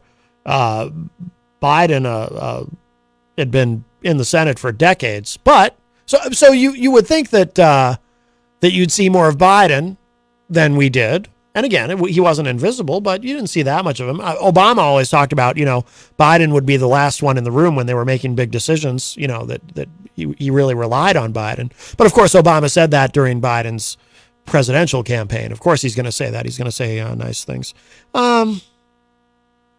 But historically, yeah, Veeps tend to kind of fade into the background. You didn't see that much of Mike Pence during Trump's presidency. It just seems to be the natural order of things for whatever reason. And I don't really understand why it happens, to be honest. I know that historically, too, sometimes there's tension between a president and the vice president because, look, I mean, obviously if something happens to the president, that's to the vice president's advantage if they want to be president, but I don't know. So I kind of don't hold that against her because that's what happens with everybody. Every vice president, they fade into the background and you just don't see them. And then you kind of wonder, are they really being, couldn't they be doing more? Couldn't they be taking a more active role? You know, what was that joke? Somebody had made a joke. Actually, there's been a couple of jokes. Unfortunately, I can't remember who has said these things, but somebody said a long time ago they thought that the vice presidency was worth a bucket of spit. And somebody else said, you know, they didn't want to be vice president because they didn't want to spend 4 years having to go to funerals. You know, it's interesting. Crystal says in the chat, wasn't Gore tasked with cutting excessive spending and found all sorts of BS the government was paying out? $500 hammers, studies on rate of speed. It takes ketchup to come out of a bottle, etc. Yeah. Crystal, I do remember that. But what's weird about that is I remember that being very early in Bill Clinton's administration. So yeah, that was his deal. That was his thing. That was Gore's thing early, but then he just kind of faded away into the back. So he was very visible early on, but then he just kind of. Crystal also says Dan Quayle couldn't spell potato in front of elementary school kids. Yeah, Quayle. You know, I'm sure they were happy to put him in the background. You know. Scott Robinson says that crook Cheney made himself very out there. Crystal says Gore and Pence were both mentioned in media often. I don't know. I don't remember seeing. I mean, memory is subjective. You know, as much as we like to think that there is objective memory, there really isn't. So you know, maybe they were more visible than I remember, but I don't remember ever seeing that much of them. I mean, Pence was probably. I just imagine Mike Pence spending a lot of time at his desk with his head in his hands, just kind of going, "What have I got myself into here?" Anyway, but we are past the top of the hour. Let's play a song. I should play something from the Stone Road Band. I really like this band a lot, and the reason I should play something of theirs, and we've been playing some of their music during the show this week, is tonight at the Hop Knot, Kevin Horan is performing live. The Hop Knot has live music every Friday night from 7 to 9 p.m., and tonight they've got Kevin Horan, who happens to be a member of the Stone Road Band. So we've been playing some of his solo stuff, but we've been also playing some of the singles from the Stone Road Band. I think we should play this track Breakdown again. Played this earlier in the week, but this is a personal favorite of mine. Just a really, really good song. Let's give this a listen, and then we'll show some love to our amazing sponsors.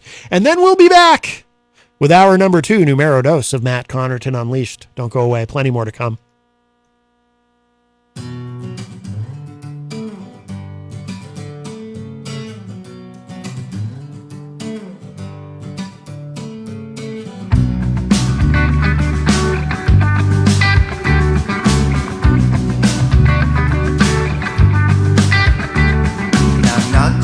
I'm coming for you, I'm gonna make you understand. I'm the voice that speaks with you inside your head. I've told you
on down to the Hop Knot at 1000 Elm Street, Manchester's premier craft beer and gourmet pretzel bar. Tell us more, Trudy. We make our dough fresh every day. We make a variety of styles of pretzels and serve craft beer, cocktails, and a few bottles of wine. We do the traditional pretzel, and we have multiple flavors for that. We also do stuffed pretzels, pretzel sandwiches, free dessert pretzels, and pretzel knots. The Hop Knot in the Brady Sullivan Plaza at 1000 Elm Street. Bring your kitchen to life with Queen City Cabinetry, located at 87 Elm Street in the historic Sunbeam Mall in Manchester. Open Monday through Friday, 9 a.m. to 5:30 p.m. and Saturdays, 10 a.m. to 2 p.m. They can be reached at 603-222-2007 or on the web at queencitycabinetrynh.com. Come see the possibilities. Queen City Cabinetry, another proud sponsor of WMNH. Clemento's Pizzeria, family friendly, awesome for a date night. Clemento's Pizzeria. For delivery, call 603-782-8450. Clemento's Pizzeria, the best pizza in town. 1875 South Willow Street in Manchester, New Hampshire. Best cocktails around. Come in as friends and leave as family. This hour on WMNH is sponsored by CGI Business Solutions, located at 5 Dartmouth Drive in Auburn. They serve all your business needs, including employee benefits planning, corporate design and business administration, investments and wealth management, and customized business insurance solutions. Their phone number is 866-841-4600 or on the web at cgibusinesssolutions.com. WMNH, rip the knob off.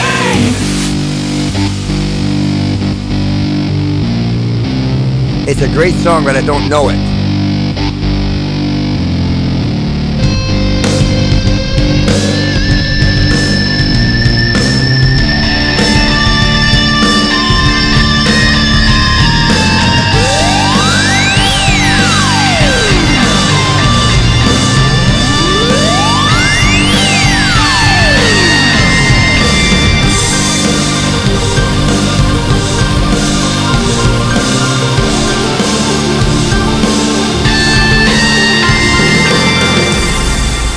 Hey everybody, welcome back. It's Matt Connerton Unleashed as we are well in hour number 2, numero dos, and we are live from the studios of WMNH 95.3 FM in glorious downtown Manchester, New Hampshire. Also on Comcast 97 if you're in Manchester, and hello to all of our online listeners across the nation and around the globe. You can go to my website, mattconnerton.com, for your live streaming options, social media links, contact info, show archives, etc., etc. Today is Friday, December 16, 2022. So nice to have you all with me. Getting some positive feedback in the Facebook live chat, by the way, from Mike from Queen City Cabinetry, as well as our friend Nick Murdoch on that track. That is Breakdown by the band The Stone Road Band. Yeah, I love that song. The guitar work in that is incredible. I love Kevin's voice, but also the guitar work. That solo at the end is it's metaphysical, as my dad would say. But I've been featuring a lot of their music this week because Kevin Horan from the Stone Road Band is playing tonight from 7 to 9 p.m. at the Hop Knot right across the street at the Brady Sullivan Plaza. Nick Murdoch in the chat says, "Wait, the Hop Knot? You mean that place in the Brady Sullivan Plaza with amazing pretzels, sandwiches, pizza, and a selection of the finest craft beers available on the market today? That Hop Knot?" Yes, that's the one. I can even wave to them from here. We're on a slight delay, so they won't see it. But yes, that is the one. Yes. But some live music there at the Hop Knot. Kevin Horan tonight from 7 to 9 p.m. from, of course, the Stone Road Band. We always get positive reaction when we play that song or their music in general. They've got a lot of really great stuff, but that is a personal favorite of mine. I love that song. If you'd like to join us today on the program, 603-250-6007, 603-250-6007. You can also text me at 617-917-4476. Tweet me at Matt Connerton. Tweet me while you still can before it all goes away. You never know. You never know how much longer Twitter will be a thing. You can email me, Matt at mattconnerton.com. And of course, you can interact and opine in the Facebook live chat. But the best thing to do so that we can hear and enjoy your dulcet tones is to give us a call at 603-250-6007. And if you're listening live on Friday, of course, Fridays are a very busy day here at WMNH 95.3 FM. Coming up immediately after this show, we have Granite State of Mind, hosted by the great Rob Azevedo and his co-host Paulie Stone, bringing you some great music. Sometimes they have live musicians come in and play during the show, and they do interviews, and it's a great program. So I suggest you stick around for that. And then coming up tonight from 8 to 11 p.m., it is the return of Retro Spectrum Radio with Paulie C. We were off last week, but this week we are back live. I say we because I have the honor and privilege of being one of Paul's co-hosts on that show, along with our friend DJ Steve. And tonight we are joined by Gonzo, making his inaugural appearance on Retro Spectrum Radio. In fact, this is what Paul posted on social media. It's the return of Retro Spectrum Radio. We'll be hanging our stockings and banging our heads as we present an evening of classic Christmas songs a la rock and heavy metal. The perfect cure for your holiday headache. Local artist Gonzo will be hanging and banging with us as he hosts a special holiday game that only Gonzo can create. So hang your stockings and say your prayers, because Retro Spectrum Radio will be back tonight, 8 p.m. Eastern. Listen worldwide at WMNHradio.org. Or follow along and chat with us live on the Retro Spectrum Radio with Paulie C Facebook page. And again, with that show, Facebook is muted because there is a lot of copyrighted material played during that show, and Facebook gets a little ticky about that. So if you are joining us online, our suggestion is please join us via Facebook. But you can also open another tab on your browser and stream the audio uninterrupted at WMNHradio.org. That way you can listen to the show, but still chat with us on Facebook at the same time. We love seeing an active, busy chat room, just like on this show. We love seeing that on that show as well. And it has been getting more active and busier recently, so we really like that a lot. So join us, won't you? All right. Lots going on. Again, 603-250-6007 is the number if you'd like to join me this afternoon, 603-250-6007. As promised, I did want to talk about Twitter. There's been a bunch of stuff about Twitter.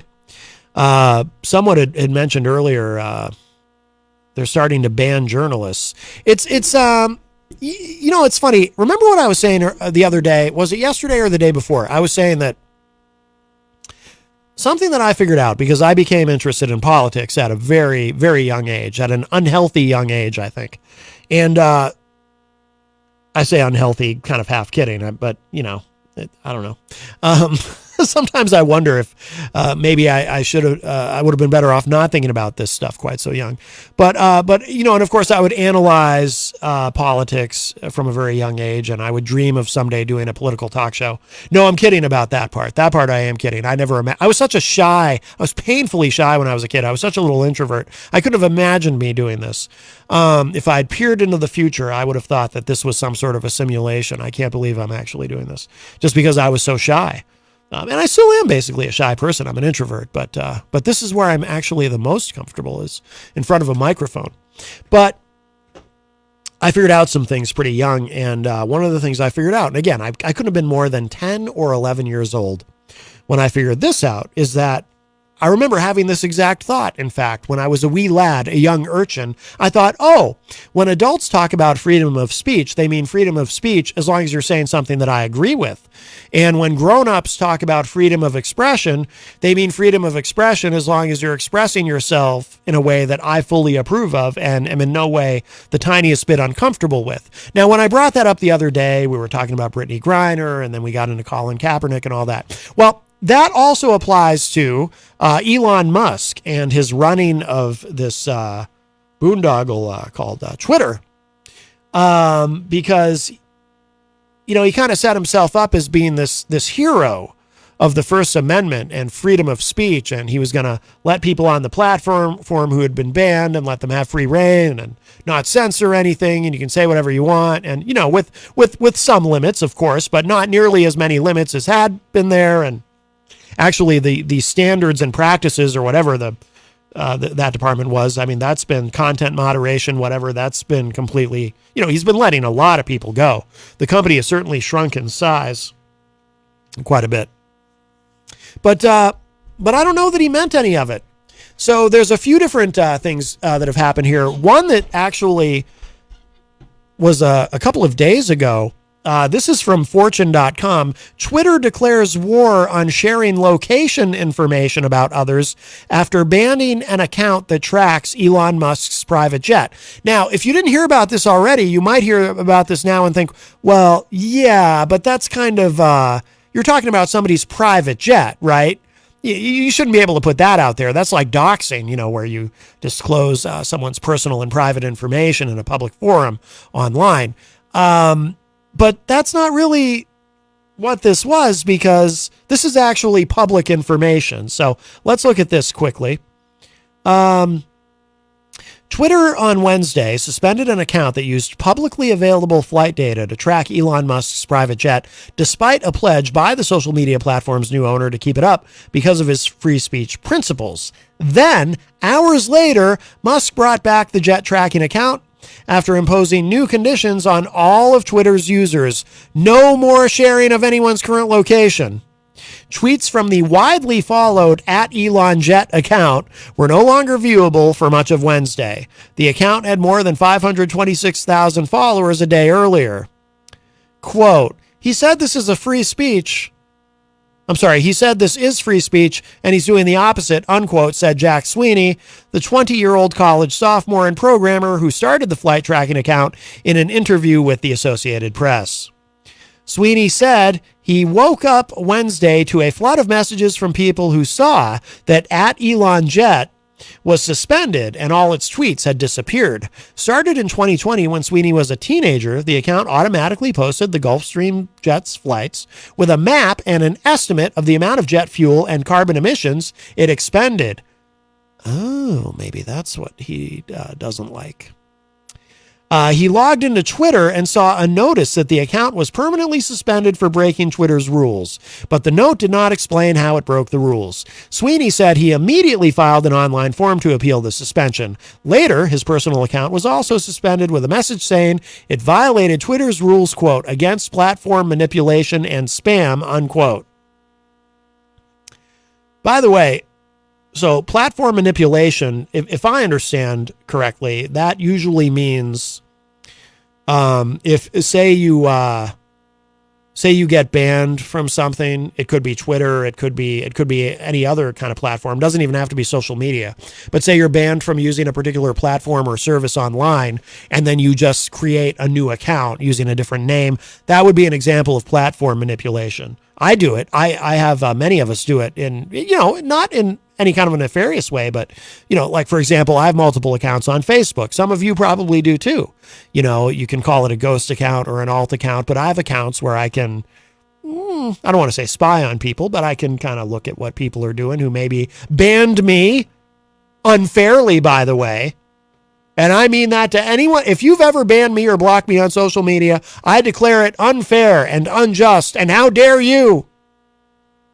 But you made your choice, so I still see your stuff with my alt account. I outsmart the system. No, anybody can make an alt account. It's not a big deal. But that's usually what that means, platform manipulation. Okay. And then hours later, the flight tracking account was back again. Sweeney said his appeal was apparently successful. Musk and Twitter's policy team then sought to publicly explain that Twitter now has new rules. Nick Murdoch says, #justice for Maddie C. Yes! You must unblock me, whoever you are. Musk tweeted, quote, an account doxing real-time location info of anyone will be suspended as it is a physical safety violation. This includes posting links to sites with real-time location info. Posting locations someone traveled to on a slightly delayed basis isn't a safety problem, so is okay, unquote. That seems inconsistent. Doxing generally refers to disclosing publicly someone's identity, address, or other personal details. For Sweeney, it was the latest in a long-time tangle with the billionaire. The University of Central Florida student told Musk last year, sent him a private message said Musk last year sent him a private message offering $5,000 to take the jet tracking account down, citing security concerns. Ooh, I would have taken that. Musk later stopped communicating to Sweeney, who never deleted the account. Their exchange was first reported by tech news outlet Protocol earlier this year. But after buying Twitter for $44 billion in late October, Musk said he would let it stay. Musk tweeted on November 6th, quote, "My commitment to free speech extends even to not banning the account following my plane, even though that is a direct personal safety risk," unquote. Well, obviously you don't really believe that it is a direct personal safety risk, Elon, or you would have banned the account, and you certainly would have found a rationalization and excuse for a policy that would ban that account. Sweeney ran similar bot accounts tracking other celebrities' airplanes for hours after the suspension of the @ElonJet account. Other Sweeney-run accounts tracking private planes used by Bill Gates, Jeff Bezos, Mark Zuckerberg, and various Russian oligarchs were still live on Twitter. But later Wednesday, Twitter suspended all of them, including Sweeney's personal account. He also operates accounts tracking Musk's jet on rival social platforms such as Facebook and Instagram. Twitter didn't respond for comment. Musk has promised to eradicate automatically generated spam from the platform, but Twitter allows automated accounts that are labeled as such as Sweeney's were. So it goes on from there, but that was from a couple of days ago.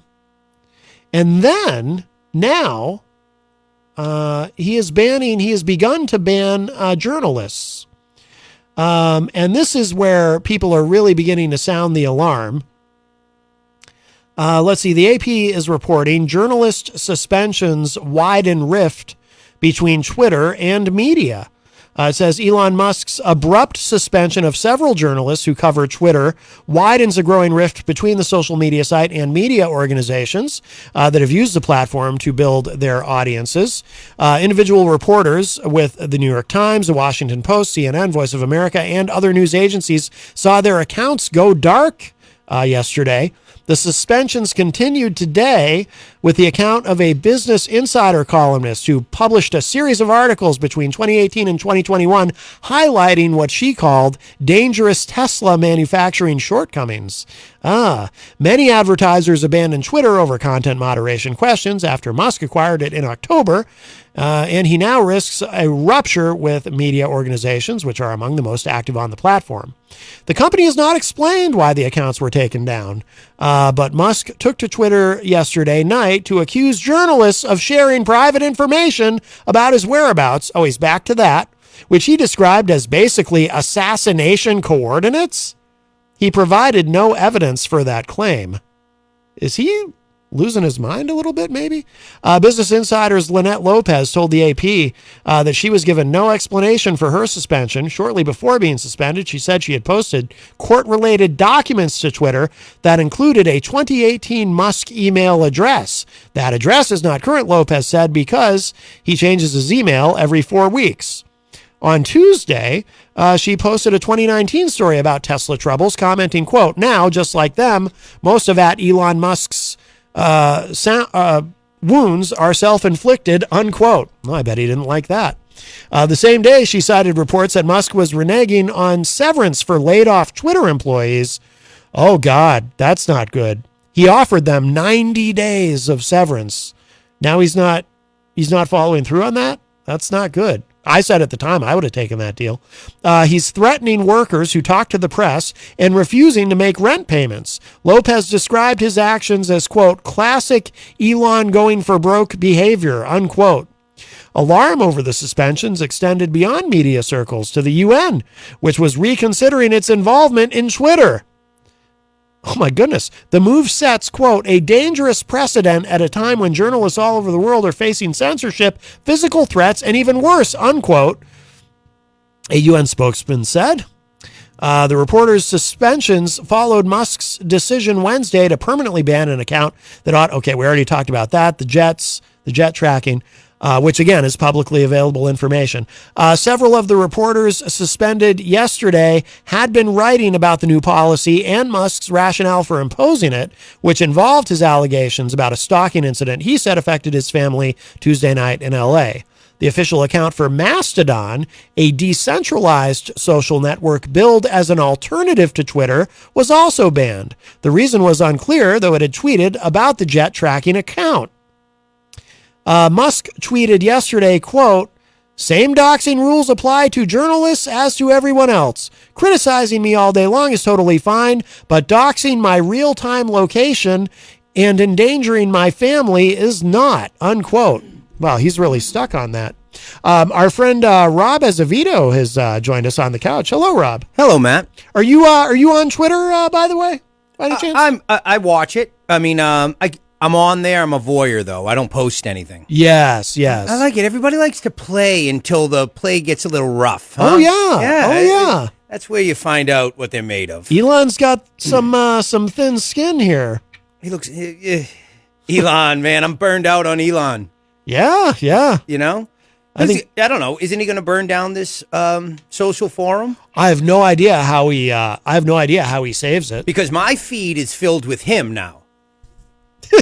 What do you mean? I mean, they should just call it Elon. I mean, my Twitter feed is filled with, Elon and who did this, and like Washington Post is posting about Elon. Yeah. And I'm Elon. You're burning me out. Yeah, you're burning me out. I'm not. Honestly, I've been tuning into Twitter less and less because I'm just burned out. You know what I mean? Yeah.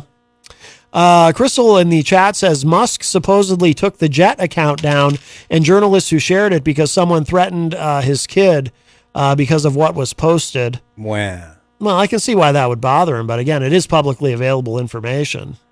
If you were so concerned about your kid, though, why would you put yourself in this situation if you've got kids, right? And it's you're only thinking about your kids when you either got your back against the wall or, finally something comes back and blows back in your face. So then you got to realize you have kids. Now you had kids before. Yeah. So, I don't know. Boards. There was one other piece to this, if I can find it. Oh, yeah. So Mediaites reporting that Elon Musk turns on Bari Weiss after she criticizes journo suspensions, blasts her for sucking up to elite media. I guess she had been an ally of his, a former New York Times columnist, and I forget who she works for now. But it says here, Elon Musk took a swipe at Bari Weiss on Twitter after the journalist criticized Musk's recent suspension of numerous accounts belonging to reporters. In a thread today, Weiss accused Musk's Twitter of having the same problem as the regime before him. Weiss previously worked with Musk to help release part of the Twitter files. Oh, see, I didn't realize she was involved in that. I just knew Matt Taibbi was. Exposing internal communications in the company related to banning accounts. Weiss tweeted, quote, "The old regime at Twitter governed by its own whims and biases, and it sure looks like the new regime has the same problem. I oppose it in both cases, and I think those journalists who were reporting on a story of public importance should be reinstated," unquote. Musk has taken issue with accounts posting the real-time location of people. Okay, we know about that. Let's see. Yeah, that's about it from her, I think. But, she's turned on him. I didn't know that she was involved in that, which turned out to be a big nothing, really, the Twitter files. You like Taibbi? I like him in that sometimes I'm a little, that's complicated. Mm-hmm. I used to read him all the time in Rolling Stone, and but in recent years, I saw an appearance of his on Joe Rogan, on the Joe Rogan podcast, and he seemed to be saying some weird stuff. I don't know. What do you think of him? Well, I obviously I liked him when he was on Rolling Stone. I got a chance to see him speak out in Kentucky at a Gonzo Fest one time a couple years ago. Yeah. Like his stuff. Fantastic writer. I think people maybe like you, I don't know exactly your reason where you're like, but he was really obviously against Trump and all of that. Yeah. But then he plays fair. He writes fair. And I think when he writes fair, his longtime followers are like, "What are you doing, man? I thought you were on our team." You know what I mean? Anti-Trump or whatever like that. Yeah. So I think Matt just plays it straight, and he knows his BS on both sides. Right, right. And he's just going to give it to you what he finds out, whether it goes against, maybe something that he's been saying all along or something that he knows, okay, unfortunately, I have to deliver this news to you about this side. Right. So that's what I do like him. I think he's one of the best writers in the country. Yeah, yeah. We have a question for you, actually. Mike from Queen City Cabinetry. Mikey in the Facebook chat is asking, "Are you going to be on Facebook tonight with your show?" No, I'm not. Oh no, I Okay. am not. I am anti Facebook Live. I'm going to tell you, Pauly Stone's not with me tonight. Pauly Stone is. That was a very short experiment then. Well, Stone isn't here tonight. He's got something going on, so I'm not a fan of it. And Pauly's all into it, and I love that about him. Yeah. He's but I've been doing this show a long time. And I have my way of doing things. Yeah. And we've had a couple of things thrown in over the last couple weeks. Yes. I don't like that. I don't necessarily find it to be, I don't know, maybe it is pretty good, but it's not my thing. So no, we will not be live tonight. But Mikey P, thank you for those heirlooms. They're working out really, really good. Oh. Yes. Mike accidentally was at a party at my house, accidentally broke a few heirlooms. Yes. But one heirloom, and he came by a couple weeks ago my house with like a potpourri of gifts, and he went really out of his way. But so thank you, Mike, and they work terrific. We do have the actual audio, of course, of what happened at your place. Yeah. A little bit more than that. Really terrible. Yeah. But no, that's good that he was able to do that. But no, unfortunately, because I have to get on the computer, I have to do it myself, and I'm a caveman. Everybody, I'm a caveman. I don't know how to do all that stuff. I've got a great young lady named Savoir Faire. She's driving up from Boston, kind of jazzy-ish, and she's going to be great. So I'll get as much as I can on my phone, but no, not likely to be live. Wow. Unless I can figure out how to sign into my Facebook onto the computer. I don't know. Oh, that's right, because you didn't have your Well, I knew my password, right? But I was overwhelmed. And when I get overwhelmed, forget about it. It's all over. Yeah, I hear you. You know? I hear you. So, no, not when Pauly will be back in a couple weeks, and we'll get on the stick. Oh, okay.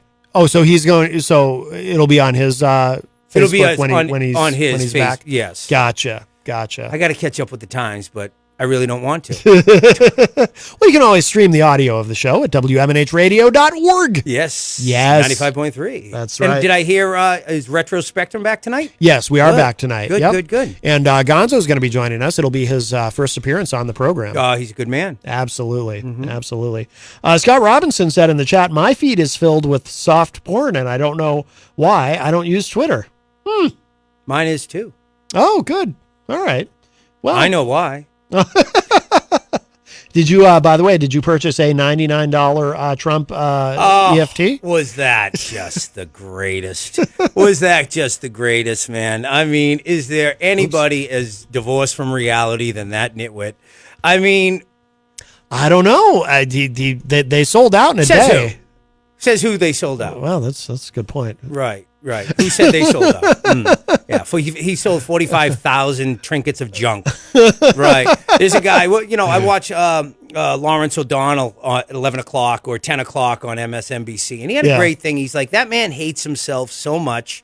He can't handle the fact that he's a 76-year-old overweight man that the only picture that will make him happy is for him to look like a action figure or a Marvel comic. Right. The man is losing it. He might as well be Hearst. I mean, he is losing it, man. Losing it. And now it's just exposed. I mean, trading cards, man. Trading cards. Well, it's an EFT. It's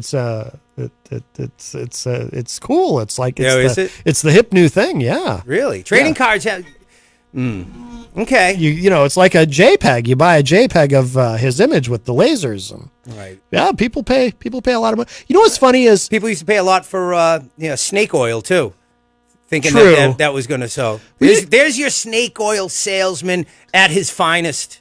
Well, you know what my first thought is I thought he's monetizing his campaign in a way that he intended to. What campaign? He did announce his candidacy. Talk about people being in the basement during their campaign, huh?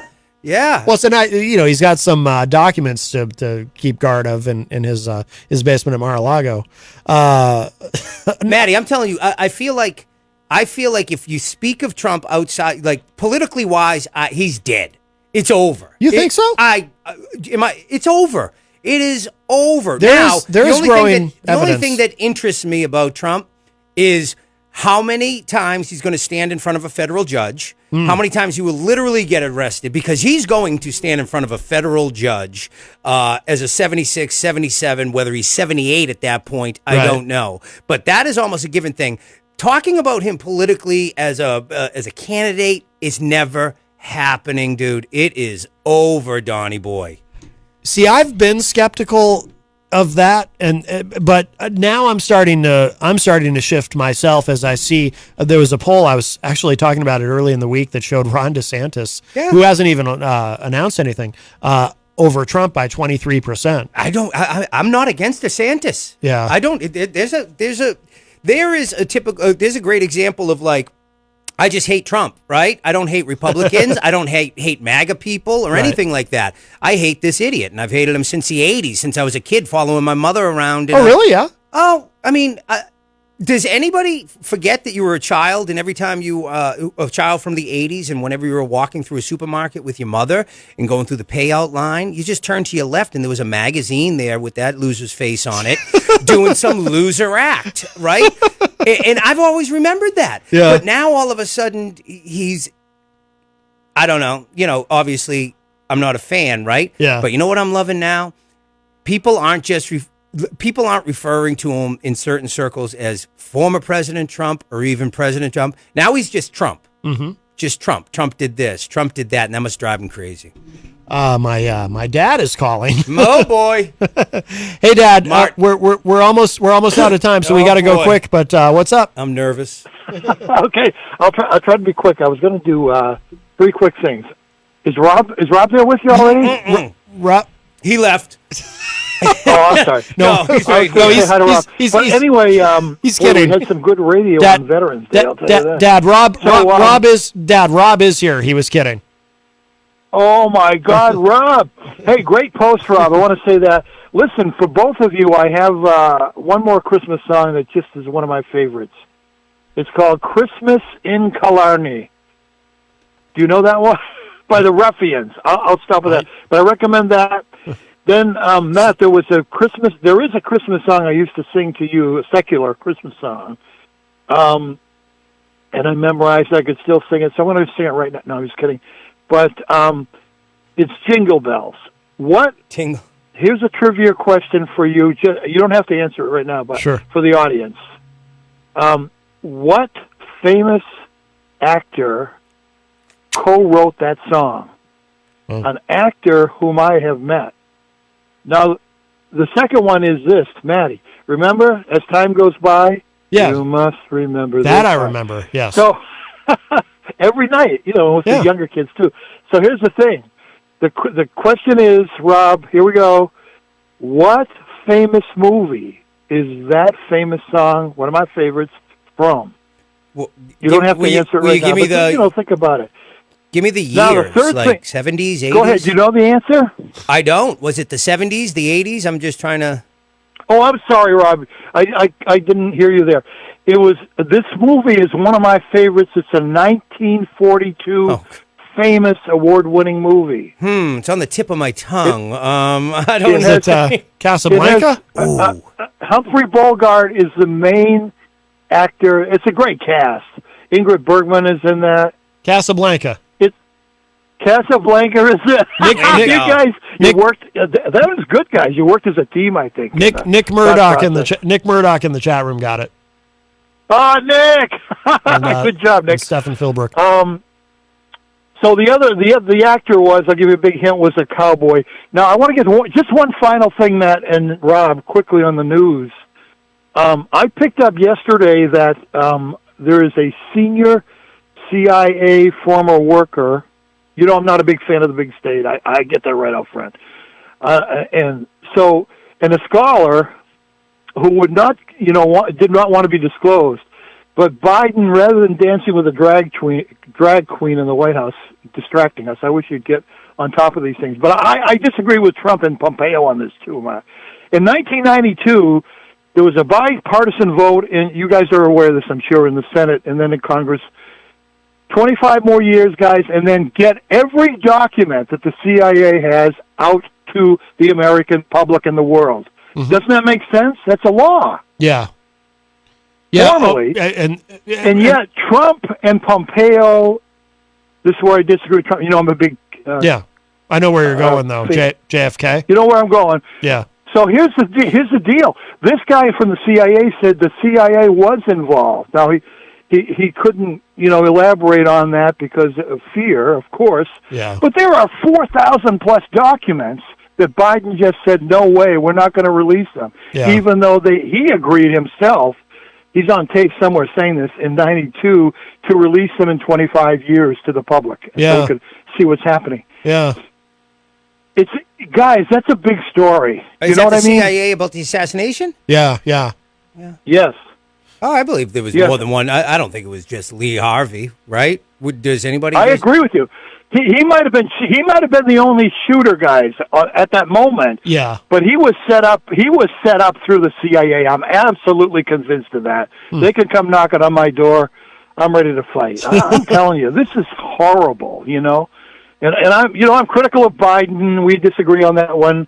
I think he's a nitwit, and he's just driving the economy into the ground. My 401k is now a 201k, guys, after all these years. Mine's been coming up. That's not my point. My point is that Trump did the same thing. Yeah. He said he was going to release it, and then subsequently with Pompeo, and I know that Fox News is controversial, but they tried to get Pompeo on yesterday to explain what the heck is going on here, and he refused to go. Yeah, I'm not surprised. He's not talking, guys. Yeah. Oh man. No, I know it is frustrating. Dad, we got to wrap up because we got to do the changeover for Rob's show coming up next. Yeah, Rob. Congratulations, Rob, on all the musical presentations. They're great. Oh, Rob. thanks, Mr. Cornerton. You're a good I'll man. let you guys go. Great shows, guys. But follow that story with the CIA. Yeah. We got to fight back, guys. We got to fight back. Yeah. All right, love you guys. All right. Take care. Be well. Bye-bye. All right, love you, Drive Dad. Thank safely. you. All right. Bye-bye. Love you too. Bye-bye now. Take care. Bye-bye. All right, very good. Call from my dad to close out the week. All right, well, Rob is up next. And who do you have again? We have Rob? Savoir Faire, solo artist, female, and she's driving up from Boston right now. We had a kid coming on named Dakota Smart. He's from Wolfboro, but he wasn't comfortable with the roads, so I totally understand that. And I know we have members next week. We'll be live again next week, and then obviously, we're off for a couple weeks. What's the deal here at the station? We're off for a week, Christmas to New Year's, and that's it. Just that 1 week we're out. Okay, yeah. So we'll be live tonight, 6 to 7. Hang out, man. Very good, very good. That is coming up next here. And then, of course, don't forget tonight from 8 to 11 p.m., Retro Spectrum Radio with Paulie C. And I'll be back for that. Gonzo will be with us. Looking forward to that. And if you missed any part of today's show, it will be up in just a little bit at WMNHradio.org and at my website, mattconnerton.com. All right, I'm going to get out of here. I will talk to y'all this evening. And Rob Azevedo with Granite State of Mind is up next. Don't go away.